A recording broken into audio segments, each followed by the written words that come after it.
right here on this cloudy day in eastern Kentucky. On my way down here to Yadkinville, North Carolina, for my first of 2 loads this week of empty part racks that I'll be bringing down here to be reloaded back up to the Ford plant in Louisville, Kentucky. What I want to talk about today is driver training.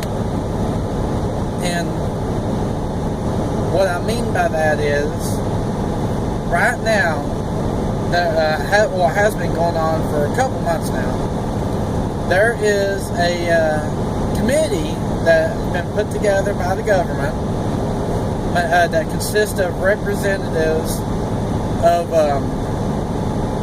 people, of pretty much everybody group that has anything to do with professional drivers. You got truck groups that represent the trucking industry. People from several different truck companies.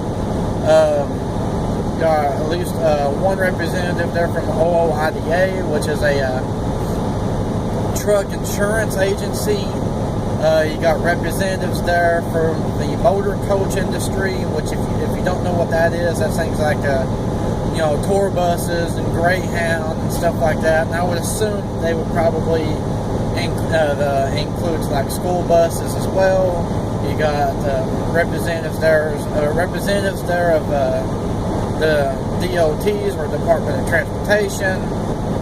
Pretty much, like I said, pretty much everybody that has anything to do with, just not just the trucking industry, just professional drivers in general, is represented. And what they're doing is they're finally sitting down and getting together and sitting down and saying, hey, we need to talk and hammer out some kind of a nationwide universal standard of what drivers need to be trained in, and what they need to know, what they need to be able to do, and how long it should last, all that. This is something they've been talking about doing for decades, but they never have actually done it. But they've, until recently, they finally decided to all get together and sit down and take care of it.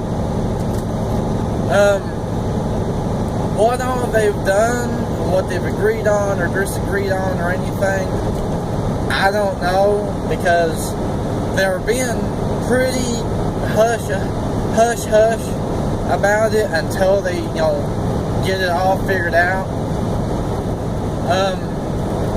I do know that it seems to be that a couple of their sticking points that that I've heard that they're having trouble agreeing on is the first is, how long should training be? How long should it last before you're given the stamp of approval and say, here you go, here's the keys to your truck or bus, be safe. And also, the second one is, a little bit more obvious, is, exactly what it should entail.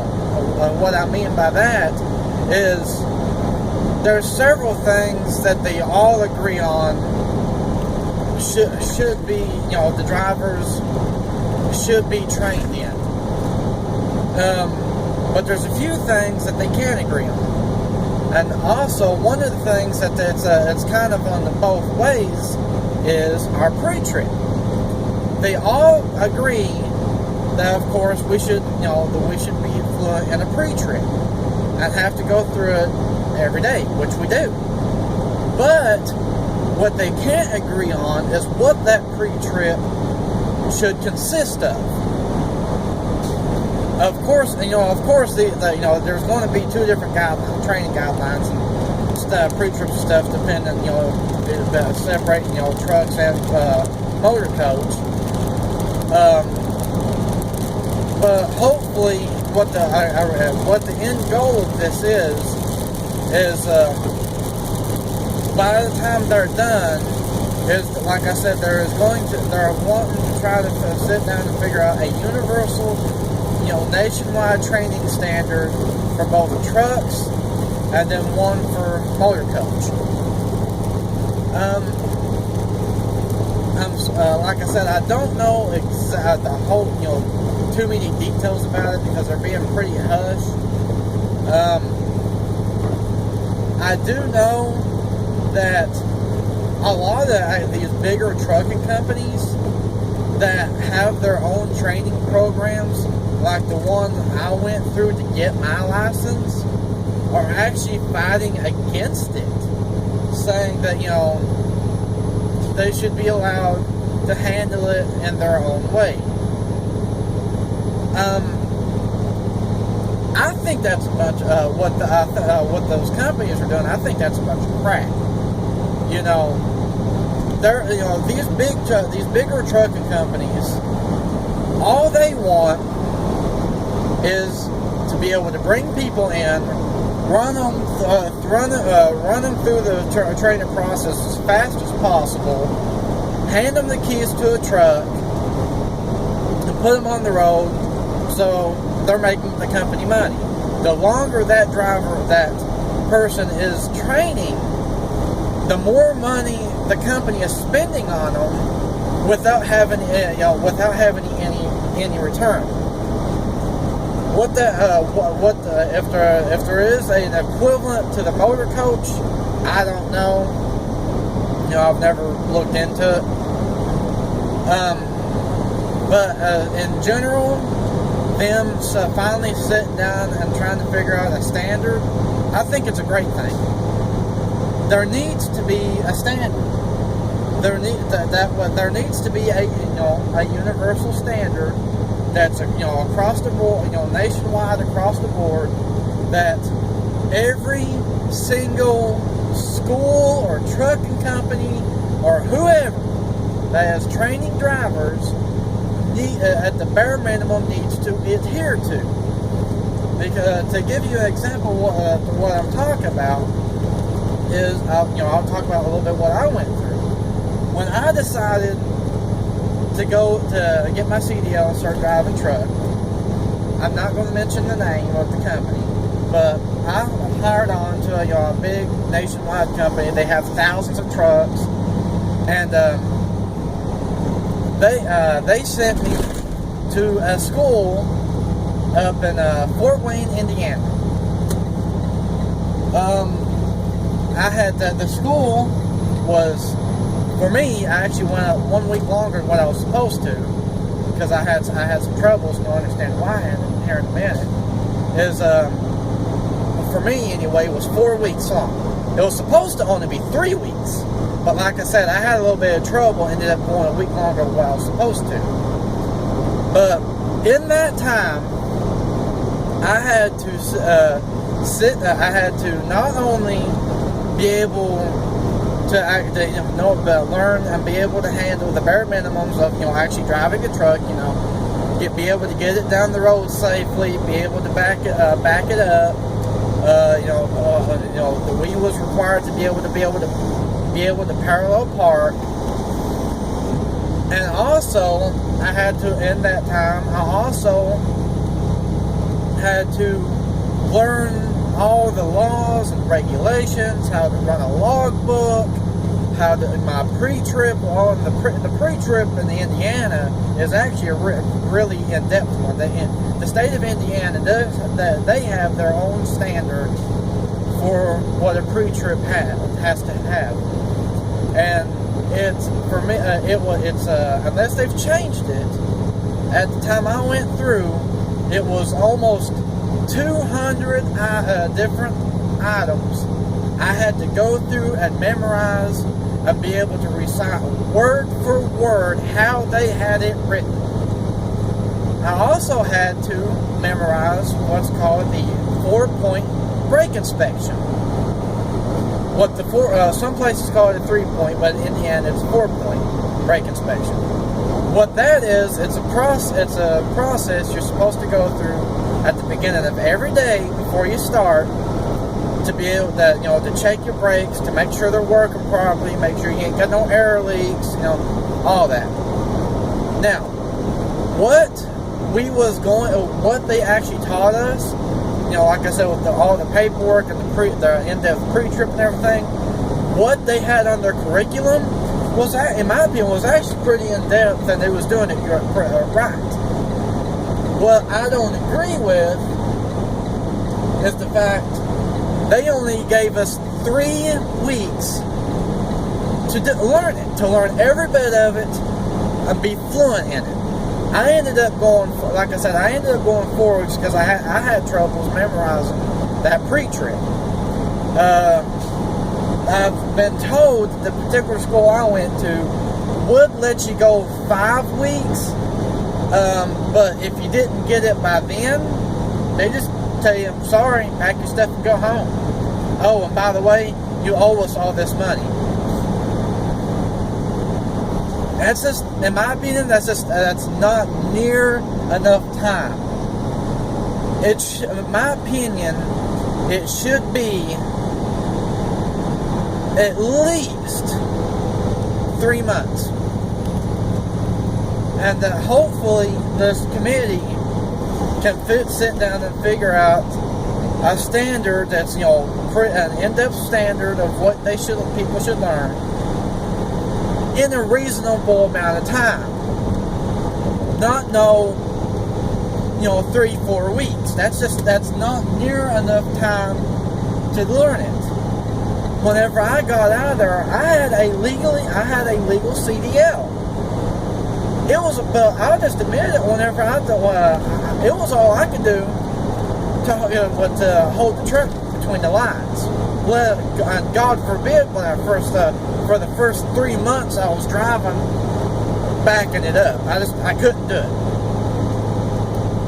But also another thing that this committee is discussing and trying to figure out is whether or not the drivers, whenever that's part of their training process, once they get out of their school and have their license, whether or not they should be required to run with what's known as a driver trainer. It's basically, an experienced driver that gives you on-the-job training, additionally to what you've already learned. And what goes with that, they're trying to figure out is if they want to make it a standard that people have to run with a driver trainer, how long should that be? Should it be a set amount of time, or should it be, until the trainer gives his approval and say, okay, they're ready, they're a safe driver, they're good to go. As far as that goes, I think it should be up to the trainer's discretion. Every person is different. People learn at different paces. One person might be able to get the hang of driving the truck in a couple, 3 weeks. Once they know the basics and they're actually doing it every day.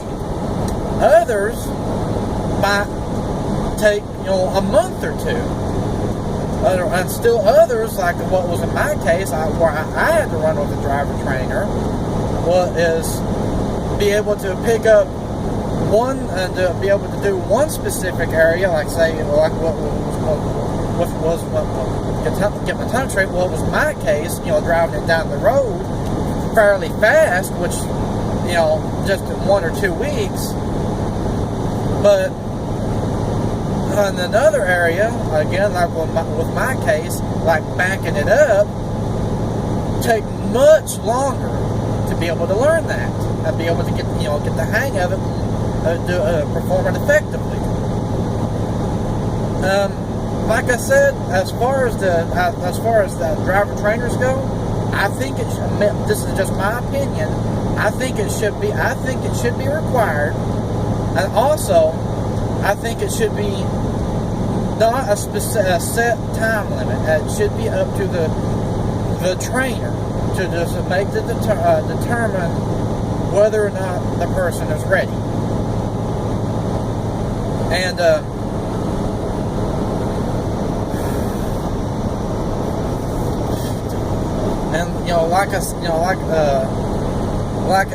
and also another thing they're talking about is to do with the trainers. If they decide to make it a requirement for people to run with a trainer, not only are they trying to figure out, how long that person should be with the trainer, how much experience should the trainer have? How long should they have been driving? How long should they have, should they be accident free? How far back should their clean driving record go? This is stuff that this is the stuff they're trying to figure out. Again, in my opinion, as far as the trainers go, like I said, I think they should be required. I think that they should have a bare minimum of 5 years driving, and also they should, for at least 2 years of that 2 years, they should have a clean driving record. I'm not saying, no like weight tickets or anything like that, that's not, in my opinion, a moving violation or anything that makes you a dangerous driver, unless you're just way overweight, like, 100,000 pounds or something like that, when you're only supposed to weigh 80,000 pounds max. What I mean is, like, no speeding tickets, no accidents, no moving violations. It should go back at least 2 years. If you do not meet those requirements, you do not become a trainer. And also, what I think should be done is if once somebody becomes a trainer, they should maintain a clean record.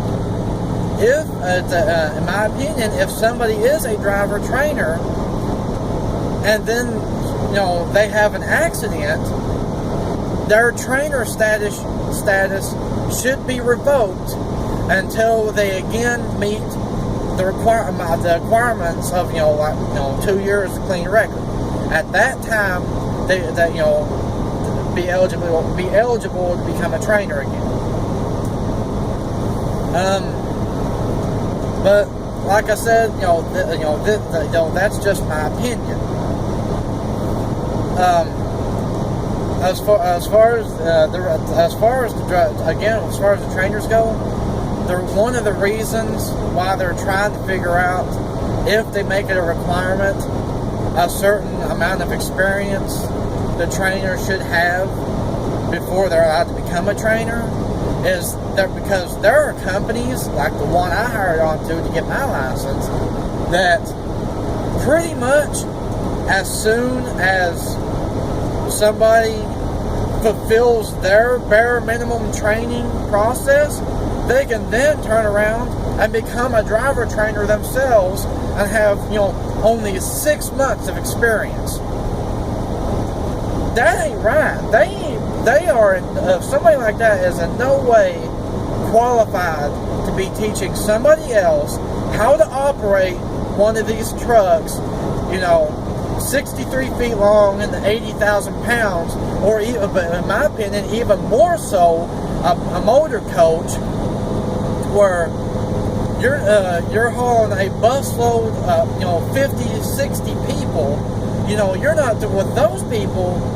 I think with the motor coaches, I think the training guidelines should be even stricter and more drawn out, because with them, they're not just hauling, car parts or whatever. Those people are responsible for human life. It could be you know, the people that those drivers are responsible for could be your grandmother, your parents, your brother, your sister, your kids. You know, like I said, they are responsible for human life. And because of that, I think their training guidelines should be even stricter. As far as they go, I think their schools need to last a bare minimum of a year, and then after they get through their school, have to run with a trainer, with them, as far as how long with their trainer goes, that would be similar as the trucking industry. You know, just whenever the trainer feels they're ready, they go. But with their trainers, I think they should have a bare minimum of at least 7 years of driving experience, with 5 of that with a clean record, no moving violations. Crossing border, entering West Virginia. But again, these are just my opinions. Well, let me know in the comment section below what you think of this. How long you think that training and stuff should last, or what should be required. Should there even be a standard? Should it be left up to the companies or the states individual or anything like that? Like I said, let me know in the comment section below what you all think, because this is a subject that is very highly debated and up to opinion. But YouTube, this is Ron Way, Turn 40 ahead. and I will see you next video.